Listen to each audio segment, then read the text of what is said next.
Okay, mambo vipi? Naamini kabisa kwamba uko vizuri. Karibu tena bana, tuweze kuzungumza mambo kadha wa kadha yanaendelea katika uga wa kimichezo, na ukiniona mimi niko hapa ujue nataka tuzungumze masuala yanayoendelea katika mpira kwa lugha nyepesi sana. Sasa mara baada ya mchezo wa Simba dhidi ya Berkane, kila mmoja alikuwa anasubiri kwa hamu apate ufafanuzi ama uchechemzi mechi ya marejeano kati ya Simba Sports Club na Berkane itapigwa lini.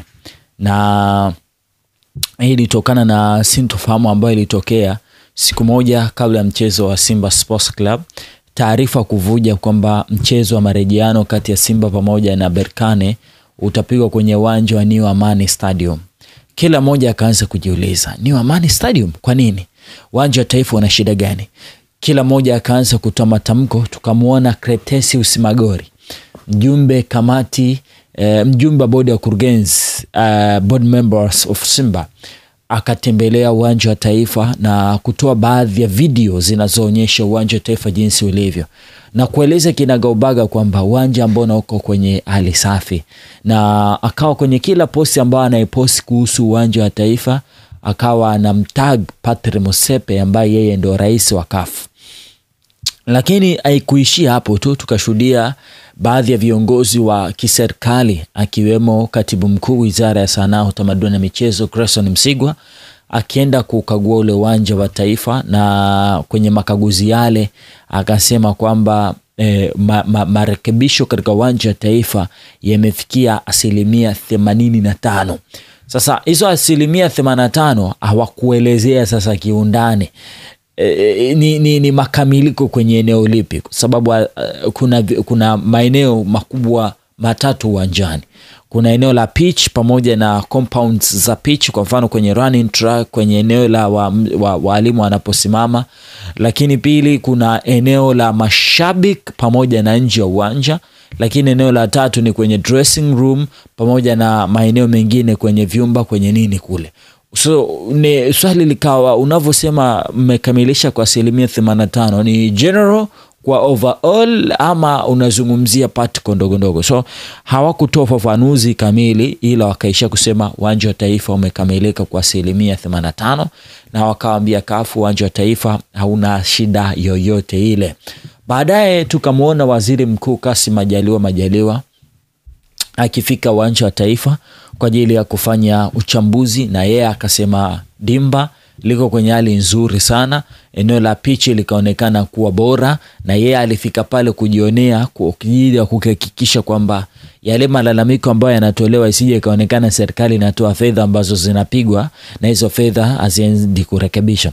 So Watanzania walivyoona hizo harakati za namna hiyo, wakaanza kupata hope kwamba mchezo huu unaweza ukachezwa katika uwanja wa Taifa. Lakini pia utakumbuka kabla ya yote haya, kikosi cha Berkane kupitia ukurasa wao wa Instagram, wao walishainform mashabiki zao kwamba mechi yao dhidi ya klabu ya Simba itapigwa kwenye uwanja wa New Amani Stadium. Baadaye wakafuta ile posti. Wakati huo kwenye website ya CAF walikuwa wao pia wameandika kwamba mchezo wa kwanza utapigwa kwenye uwanja wa Stade de Berkane, na mchezo wa pili wakasema utapigwa kwenye uwanja wa New Amani Stadium, na wao ile wakawa wameshut down. Lakini siku ya jana kila kitu kimewekwa wazi. Kwanza walianza wao CAF mapema majira ya 1:00 kupitia kwenye website yao waliweka wazi kwamba mchezo huu utapigwa kwenye uwanja wa New Amani Stadium. Lakini moja kati ya watu ambao wana haki za kurusha matangazo haya kwa njia ya runinga, na wao pia waliandika taarifa ya kwamba mechi itapigwa 10:00 kwenye uwanja wa New Amani Stadium. So tukawa tunasubiri statement sahihi kutoka ndani ya klabu ya Simba. Na statement sahihi kutoka ndani ya klabu ya Simba ikatolewa usiku wa kuamkia leo, wakiandika uongozi wa klabu ya Simba unapenda kuwafahamisha kuwa licha ya jitihada zote zilizofanywa na serikali, TFF na klabu katika kuhakikisha mchezo wao wa fainali ya kombe la shirikisho barani Afrika dhidi ya RS Berkane wa tarehe 25 Mei mwaka 2025 unafanyika katika uwanja wa Benjamin William Mkapa zimeshindikana. Kutokana na hatua hiyo, mchezo huo utafanyika katika uwanja wa Amani Zanzibar kama ilivyoamriwa na shirikisho la soka barani Afrika.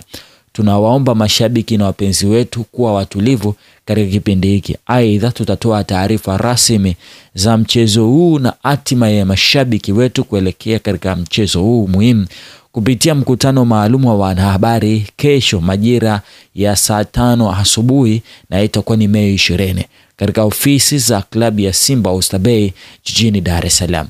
Taarifa hii ilitolewa na Zubeda Sakuru ambaye yeye ni afisa mtendaji mkuu wa klabu ya Simba. Alitoa siku ya jana tarehe 19 Mei mwaka 2025. Nimeona baadhi ya watu mbalimbali waki comment, lakini mmoja kati ya watu ambao wamecomment kwenye hii ni aliyekuwa CEO wa Simba Barbara Gonzalez akisema, sometimes you have to lose the battle in order to win the war. Nguvu zote zielekezwe katika uwanja wa mapambano. Lakini nilimuona Bongozozo anasema hata mechi hii ikichezwa Avic Town Simba atabeba kombe. Lakini pili nikamuona mtu anaitwa Emmanuel Anodoko anasema good luck Mnyama. So kimsingi ukijaribu kuyapitia yote haya ni kwamba wana Simba wameshapokea. Lakini swali ambalo limesalia ni Simba wataenda vipi hiyo pressure ambayo iko kwao na kwa mashabiki wa timu yao, kwa sababu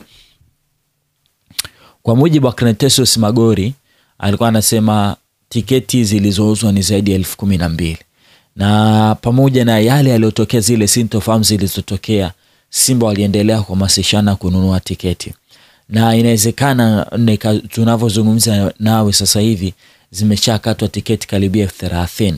Lakini uwanja New Amani Stadium una uwezo wa kubeba mashabiki 15,000, na in fact Simba atapewa nafasi ya kuingiza mashabiki 13,000 peke yake. So utakuwa ni moja kati ya mchezo mgumu sana. Utakuwa ni moja kati ya issue ngumu sana Simba kuconvince akili za wana Simba na kuelewa. Either watakuwa wana sababu ya kuambia wana Simba warudishe kiingilio chao, I don't know watatumia utaratibu upi. Lakini kuna wale ambao walikata zile tiketi za VVIP, I don't know utaratibu utakuwa ni upi. Kusema la kweli, Simba wamefika kwenye hatua ambayo ni heavy, imewabana kusema la kweli, lakini sasa wenye mpira wao wameshaamua. Na unajua sometimes haya yote yanafanyika tayari unakuta wale broadcaster wote wameshapewa taarifa. Kuna wale ambao wameshafika Zanzibar, wamesha install kila kitu. Uwanja wa Zanzibar tangu jana ulianza kupambwa na vitu kama hivyo. So kubadilisha logistics tena hizo, kuzirudisha uwanja wa Taifa, kufanya booking uwanja wa Taifa, kufanya vitu kama hivyo inakuwa ni ngumu sana. Lakini hii ni moja kati ya story ambayo inawaumiza sana wana Simba Sports Club, kwa sababu hawakutarajia mchezo wao kama ungeweza kuhamishwa na kupelekwa sehemu nyingine, kwa sababu walikuwa kila na sababu ya kucheza uwanja huu kwenye uwanja wa Taifa, kwa sababu kwa mujibu wa mamlaka zote zinatuambia uwanja wa Taifa uko fiti. Ni hayo tu ambayo nataka nikufahamishe. Naitwa Almacho Suman Faskenyasi. Saluti la familia.